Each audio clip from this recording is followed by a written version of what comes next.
ഫാത്തിമ റളിയല്ലാഹു അൻഹ വഫാത്താകാൻ പോകുമ്പോ വളരെ വേദനപ്പെട്ട് കിടക്കുന്ന 20 വയസ്സല്ലേ ആയിട്ടുള്ളൂ ഫാത്തിമ ബീവിക്ക് റളിയല്ലാഹു അൻഹ. ഒരഭിപ്രായത്തിൽ 22 വയസ്സ് മരിക്കുമ്പോ ഫാത്തിമ ബീവിയുടെ വയസ്സ് 22 20ന്റെ തൊട്ടടുത്ത് അത്രയേ ഉള്ളൂ.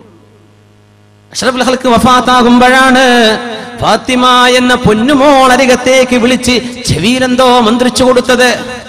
ഫാത്തിമ ബീവി ഇങ്ങനെ കരഞ്ഞു. അപ്പോ വീണ്ടും രണ്ടാമതടുത്തേക്ക് വിളിച്ചു. ബെഡിൽ ഇങ്ങനെ കിടക്കുന്ന, പനി പിടിച്ചു കിടക്കുന്ന റസൂലുള്ളാഹ് അന്നൊരിക്കൽ റബീഉൽ അവ്വൽ 12 രാവിലെ ലോകത്തോട് യാത്ര പറയാൻ പോകുമ്പോ മോളെ ഒരിക്കൽ കൂടെ അരികത്തേക്ക് വിളിച്ചിട്ട് എന്തൊക്കെയോ ചെവിയിൽ മന്ത്രിച്ചു. അത് കേട്ടപ്പോൾ ചിരിച്ചു ഫാത്തിമ റളിയല്ലാഹു അൻഹ. ആയിഷ ബീവി പോലും ഒരൽപ്പം ഗീറത്തോട് കൂടെ കണ്ടുവത്. ഞങ്ങളോട് പോലും പറയാത്ത ഒരു സ്വകാര്യം സ്വന്തം മോളോട് പറയുകയോ. ആയിഷ ബീവി ഉമ്മയാണ്, ഫാത്തിമ ബീവിക്ക് ഉമ്മ തുല്യമല്ലേ? ആയിഷ ബീവി ഫാത്തിമ ബീവിയെക്കാളും വയസ്സ് കുറവാണ് ആയിഷ ബീവിക്ക്, എന്നാലും ഉമ്മ എന്നേ വിളിക്കൂ. ആ ആയിഷ ബീവി ചോദിച്ചു, ഫാത്തിമ എന്താണ് ഉപ്പ നിങ്ങളുടെ ചെവിയിൽ പറഞ്ഞത്? അതൊന്ന് പറഞ്ഞു തരുമോ ഫാത്തിമ? മാ കുന്തു ലിഉഫ്ശിയ സിർറ അബീ റസൂലില്ലാഹ്. എന്റെ റസൂൽ, എന്റെ വാപ്പ പറഞ്ഞ സ്വകാര്യം ഞാൻ പരസ്യപ്പെടുത്തില്ലെന്ന് ഫാത്തിമ ബീവി റളിയല്ലാഹു അൻഹ. ഇത് മനസ്സിലാക്കണം. സ്വകാര്യങ്ങൾ പരസ്യപ്പെടുത്തല്ലേ. സ്വകാര്യതകളാണ്. വിവാഹം വേർപെട്ട് കഴിഞ്ഞാൽ പോലും ത്വലാഖ് ചൊല്ലപ്പെട്ട പെണ്ണിനെ കുറിച്ച് നീ പറഞ്ഞു വരത്തല്ലേ, പഴയ കഥകൾ പറയല്ലേ, തന്റെ കഴിഞ്ഞുപോയ ഭർത്താവിനെ കുറിച്ച് മോശപ്പെട്ടത് പറയല്ല പെണ്ണെ, പറയാൻ പാടില്ല. സിർറുകൾ, സ്വകാര്യങ്ങളാണ്. അങ്ങനെ അല്ലാഹുവിന്റെ റസൂൽ വഫാത്തായി കഴിഞ്ഞപ്പോൾ, തങ്ങൾ വഫാത്തായപ്പോ ഫാത്തിമ ബീവിയോട് ചോദിച്ചു ആയിഷ ബീവി, ഫാത്തിമ നിങ്ങൾ ഓർക്കുന്നുണ്ടോ അന്ന് റസൂൽ ലോകത്തോട് വിട പറയാൻ പോയപ്പോ നിങ്ങളുടെ ചെവിയിലെന്തോ മന്ത്രിച്ചപ്പോ നിങ്ങളന്ന് കരഞ്ഞു, പിന്നെന്തോ മന്ത്രിച്ചപ്പോ നിങ്ങളന്ന് ചിരിച്ചു, അതൊന്ന് പറഞ്ഞു തരുമോ? രഹസ്യം ഇനി പരസ്യമാക്കാമല്ലോ, നബി തങ്ങൾ വഫാത്തായി പോയല്ലോ, ഇനി പറഞ്ഞൂടെ? നല്ല സ്വകാര്യങ്ങൾ അപ്പോൾ പറയാം, മോശപ്പെട്ട സ്വകാര്യങ്ങൾ മരിച്ചു കഴിഞ്ഞാൽ പോലും പറയാൻ പാടില്ലെന്നാണ്. ആ നേരത്ത് പറഞ്ഞു കൊടുത്തതാണ്. എന്റെ ഉപ്പനോട് പറഞ്ഞു, മോളെ ഇത് ഉപ്പയുടെ ഈ ലോകത്തെ അവസാനത്തെ ദിവസമാണ്. ഉപ്പ ഇന്ന് ലോകത്തോട് വിട പറയാൻ പോകുന്നു. ലാ ഖർബ അലാ അബീകി ബഅദൽ യൗം.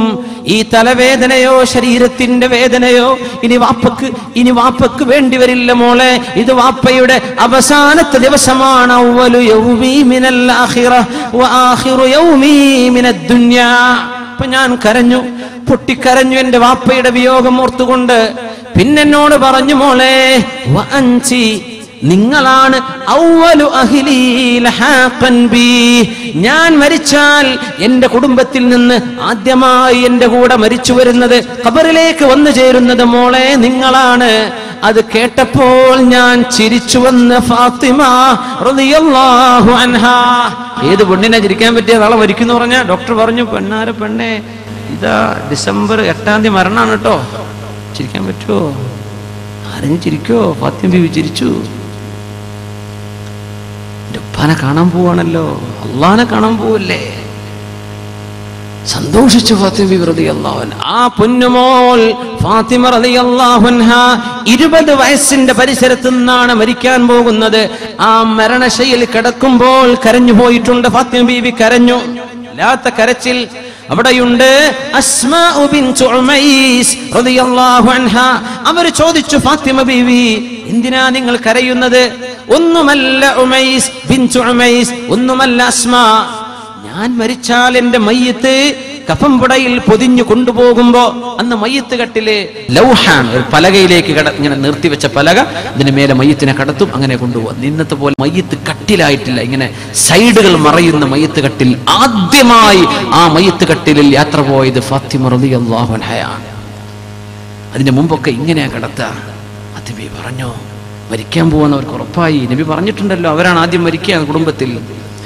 ഫാത്തിമ ബീവി അസ്മാ ബിൻതു ഉമൈസ് റളിയല്ലാഹു അൻഹ പറയാ, അസ്മാ ബിൻതു ഉമൈസ് എനിക്ക് നാണാവുന്നു, ഞാൻ മരിച്ചാൽ എന്നെ വസ്ത്രത്തിൽ പൊതിഞ്ഞു കൊണ്ടുപോകുമ്പോ എന്റെ നീളവും വീതിയും ശരീരമൊക്കെ ആളുകൾ കാണൂലേ, എനിക്കതോർത്തിട്ട് സമാധാനമില്ല. എങ്ങനെയാ ഞാൻ മയ്യത്ത് കട്ടിൽ പോവാ?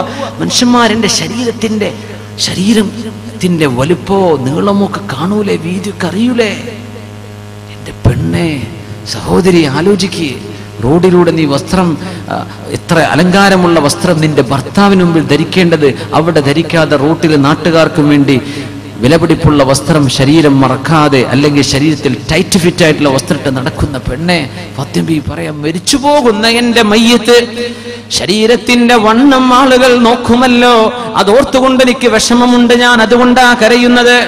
അന്നേരം മഹദിയായ അസ്മാഉ ബിൻതു ഉമൈസ് റളിയല്ലാഹു അൻഹ പറഞ്ഞു, ഫാത്തിമ ബീവി, റഅയ്തു അഹ്ലൽ ഹബശ, എത്യോപ്യക്കാരെ ഞാൻ കണ്ടിട്ടുണ്ട്. അവര് മരിക്കുമ്പോൾ നഅഷിലാണ് കൊണ്ടുപോകുക. നഅഷ് എന്ന് പറഞ്ഞാൽ ഇന്നത്തെ മയ്യത്ത് കട്ടിൽ, അതിനാ നഅഷ് എന്ന് പറയാം, അത് സൈഡൊക്കെ കവർ ചെയ്തിട്ടുള്ളത്. അങ്ങനത്തെ മയ്യത്ത് കട്ടിൽ എത്യോപ്യക്കാർ മയ്യത്തിനെ കൊണ്ടുപോകാറുണ്ട്. അങ്ങനെ ഒരു നഅഷ് ഞങ്ങൾ നിങ്ങൾക്ക് ഉണ്ടാക്കി തന്നാൽ മതിയോ? അത് തിരക്കേടില്ലല്ലോ. അതുകൊണ്ട് അസ്മാ, നിങ്ങളാക്കണ്ട നാഷ് എങ്ങനെയാണെന്ന് എനിക്ക് കാണിച്ചു തരൂ. ഏതാനും ഈത്തപ്പനയുടെ പലകകൾ കൊണ്ടുവന്നിട്ട് ആ പലകകൾ ചേർത്ത് വെച്ച് മയ്യത്ത് കട്ടിലായി കാണിച്ചു കൊടുത്തപ്പോ എണീക്കാൻ പോലും കഴിയാതെ കിടക്കുന്ന ഹസൻ ഹുസൈൻ റളിയല്ലാഹു അൻഹുമയുടെ ഉമ്മ, എന്റെ കരളിന്റെ കഷ്ണമാണെന്ന് പറഞ്ഞ ഫാത്തിമ റളിയല്ലാഹു അൻഹാ, തനിക്ക് വേണ്ടി തയ്യാർ ചെയ്യപ്പെടാൻ പോകുന്ന മയ്യത്ത് കട്ടിലേക്ക് നോക്കിയിട്ട് പറഞ്ഞു, ഇപ്പോഴാണ് എനിക്ക് സമാധാനമായത്. എന്റെ ശരീരം മഞ്ഞ ആളുകൾ ഞാൻ പൊതിയപ്പെട്ടിരുന്ന അവസ്ഥയിൽ പോലും കാണില്ലല്ലോ. ഇങ്ങനെ മരിക്കാനാണ് എനിക്ക് ആഗ്രഹം. അല്ലാഹുവേ, ഇത് സാധിപ്പിക്കണേ എന്ന് പറഞ്ഞു മരിച്ച മഹദിയാണ് ഫാത്തിമത്തു ബിൻതു മുഹമ്മദിൻ സ്വല്ലല്ലാഹു അലൈഹി വസല്ലം, ഫാത്തിമ റളിയല്ലാഹു അൻഹാ.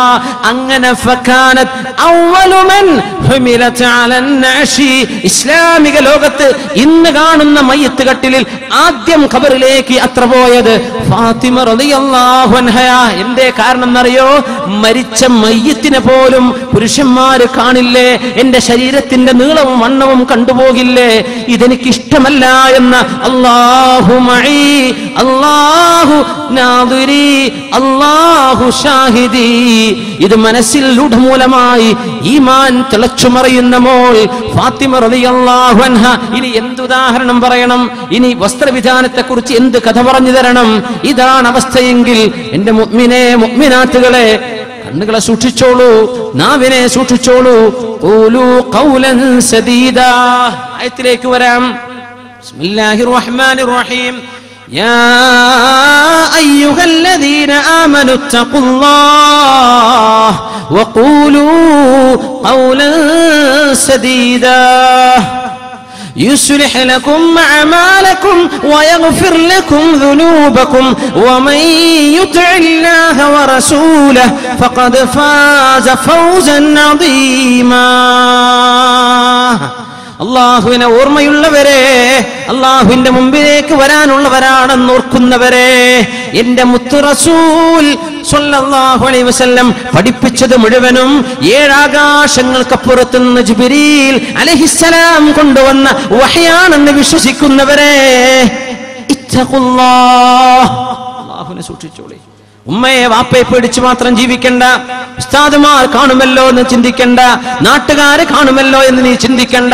അള്ളാഹു കാണുന്നുണ്ടെന്ന് ചിന്തിക്ക്. സഹ്ലു ഇബ്നു അബ്ദുല്ലാഹി തുസ്തരിയെ പോലെ അള്ളാഹു കാണുന്നുണ്ടെന്ന് ചിന്തിക്ക്. വഖൂലൂ ഖൗലൻ സദീദാ, തഖ്വ ചെയ്യണം, നാവും ശരിയാവണം. അല്ലാഹ്